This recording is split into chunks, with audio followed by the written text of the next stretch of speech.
bit of a vlog. A couple of interesting things happened last night when we were doing the Proto-Taijutsu, and one of the things I was talking to the students about was visualization. When you're about to do a kata, it's better to actually visualize it first before you do it, and they found that way it's a lot smoother. The katas we were doing were from Kotaru Jutsu, and they were kind of blown away with how effective it was. One of the things I learned from Systeme was flow, and I see a lot of people in the Bujinkan who sort of doing stop start. They'll do a step forward ski and then stop and hold a fist out. They don't flow. There's nothing in the Densho that says that you don't flow. It just says do the kata. So basically you must put more flow in it.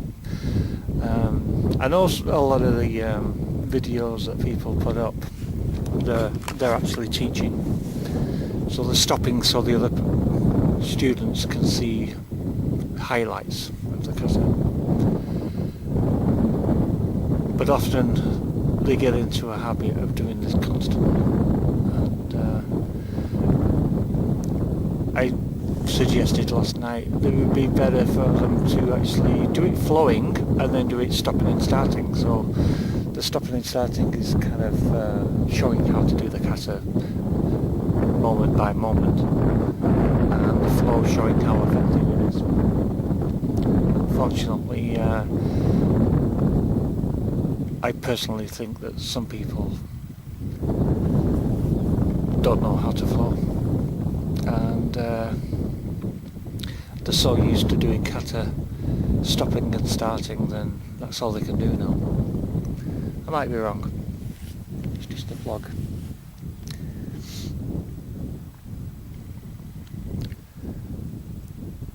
Like I say, we were doing a few kata from Kotaru, and I was showing the differences between Gyokuru and Kotaru, and it's quite an interesting subject in itself, because Gyokuru is kind of roundy, and basically the Kotaru is very linear and to the point. Most of the kata from the Kotaru are really good for the street.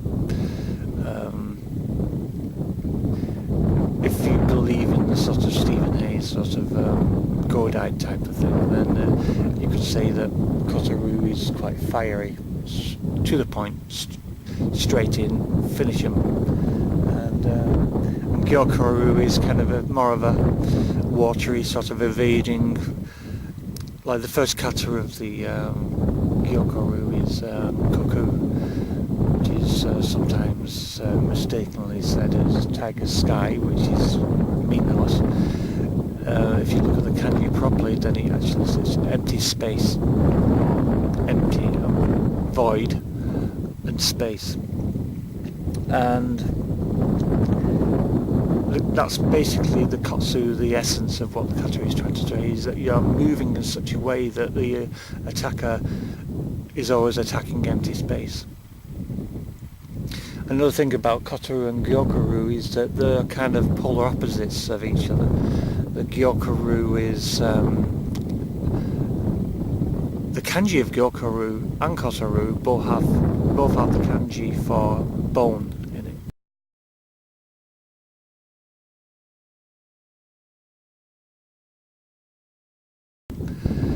And this basically means to me structure. So if you are looking at Gyokuru, then you're looking at structure making, and Kotaru is not bone breaking. It's translated as knack sometimes. It's also translated the knack of something, a skill. But also it's got bone in the kanji. Most people mistakenly think that that Kotaru is bone breaking, but it's actually not. It's what are bones used for? Bones are used for structure. So you're not breaking, because a lot of the kata, you're not actually breaking bones, but you are breaking structure. One of the first katas, if I put the name up on there, is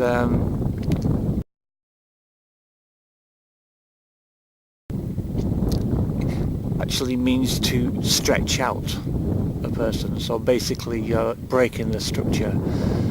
You're breaking the structure by kicking them in the groin and then hitting them under the chin or in the face, and basically stretching them out. You're definitely breaking the structure on them. And a couple of katas that we were doing last night were basically to take them down extremely quickly. One with Gyokko and another one with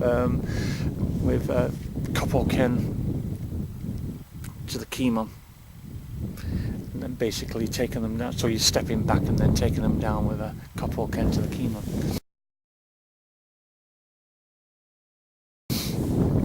Oh, temple. So basically the Kotaru is structure breaking, and you could say that the Gyokuru is structure making. That's not entirely true, but it's one of my friends who's ninth dan in the Bujinkan was talking to Manaka Sensei of the he was when he was in the Bujinkan, and he basically said that to understand Kotaru, you've got to fully understand Gyokuru.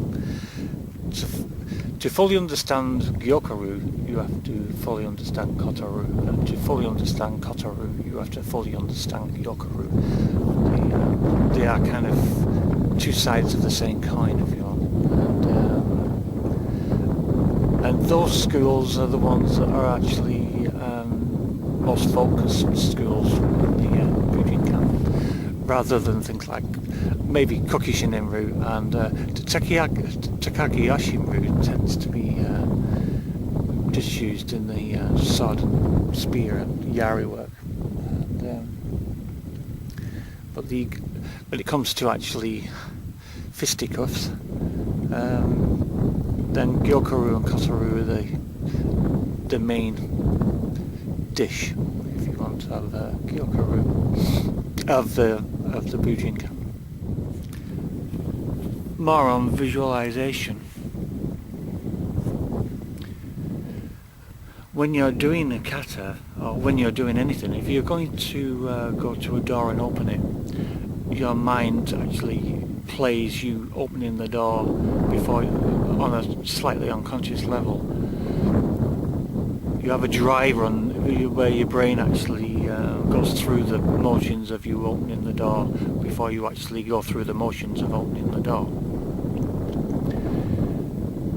What I was showing them last night was if you stop and pause for a moment and think about the kata you're about to do,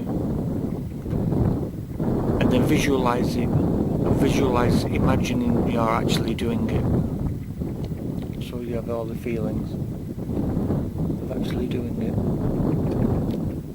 and then do this in the most intense way as you can, with the greatest visualization you can. When you actually then do it, it was surprising how smooth it was.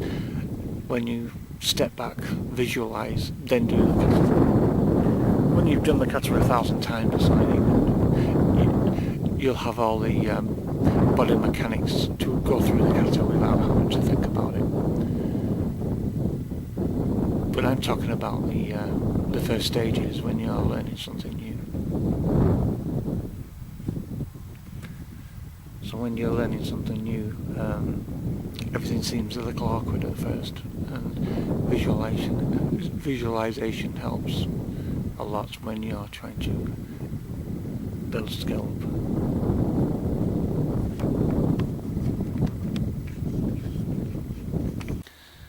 Yeah, there's nothing in the densho that says you should stop.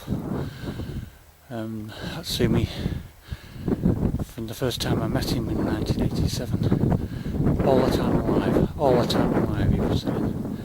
Never said that you do a ski and stop. You basically keep moving all the time in life. Keep moving. Keep walking, he used to say. So, some people are not listening. Nothing stops in a fight. It's continuous movement. Continuous movement.